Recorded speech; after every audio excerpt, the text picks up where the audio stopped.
అంటే మీరు వెళ్ళే సమయానికి అంటే మీ వ్యక్తిగత కారణాలతో మీరు పోలేదని మీరు చెప్తున్నారు. సమాజంలో ఉన్న దోపిడీ వ్యవస్థను అంటే మీరు ఆ ప్రాంతంలో మీరు పుట్టిన ప్రాంతంలో ఎలాంటి దోపిడీని చూశారు?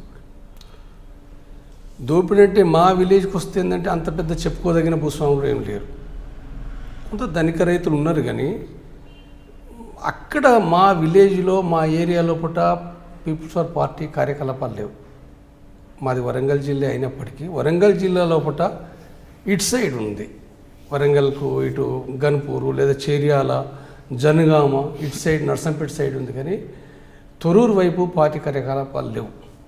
అసలు ఎవరు అక్కడికి వచ్చింది కూడా ఏం లేదు. అది నేను ఇక్కడ హైదరాబాద్లో చదువుకుంటున్నప్పుడు ఇక్కడ నేను అర్థం చేసుకుని పోయిందే తప్ప మా గ్రామం ఉన్న సమస్య నుంచి పోలే. అయితే ఆ రోజు కరీంనగర్లో వరంగల్ లోపల భూస్వాముల పెత్తనాలకు సంబంధించింది, వాళ్ళ దోపిడీ సంబంధించింది నేను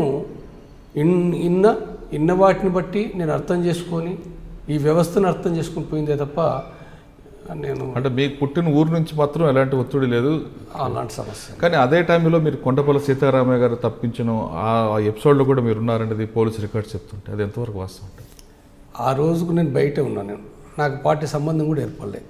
అసలు అప్పుడే కొండపల్లి సీతారామయ్యను ఏదైతే తీసుకుపోయిందో ఆ సందర్భంగానే పరిచయం. ఆ ఘటన చెప్పాలనంటే ఆ రోజు కొండపల్లి సీతారామయ్యను తీసుకుపోయారు. నేను మల్లెపల్లి ఐటీ లోపల హాస్టల్లో ఉంటున్నాను.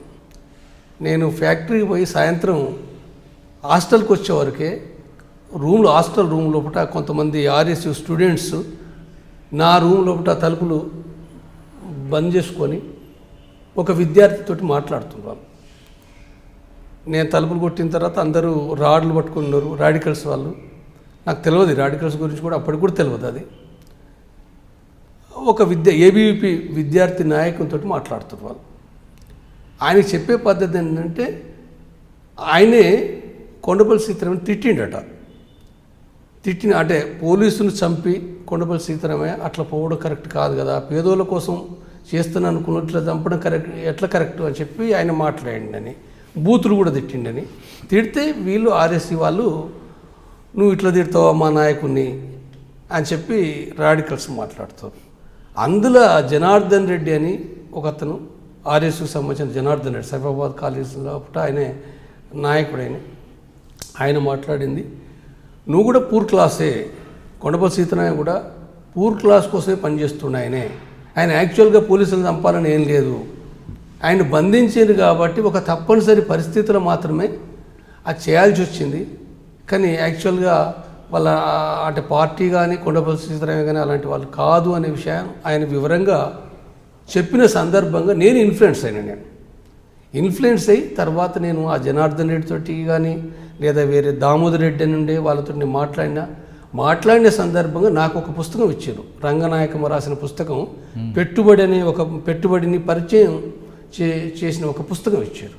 ఆ పుస్తకాన్ని చదివినాను. ఎట్లా సమాజంలో కూడా పెట్టుబడి అనేది ఎట్లా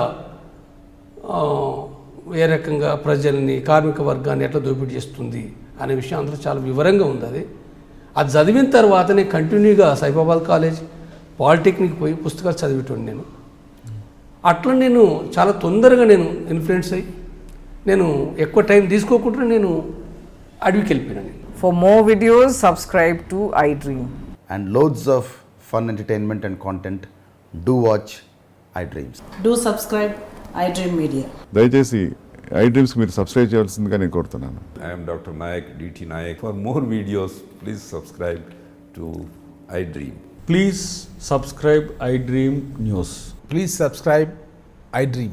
Please subscribe iDreams. మీరు చూస్తున్నారు iDream News.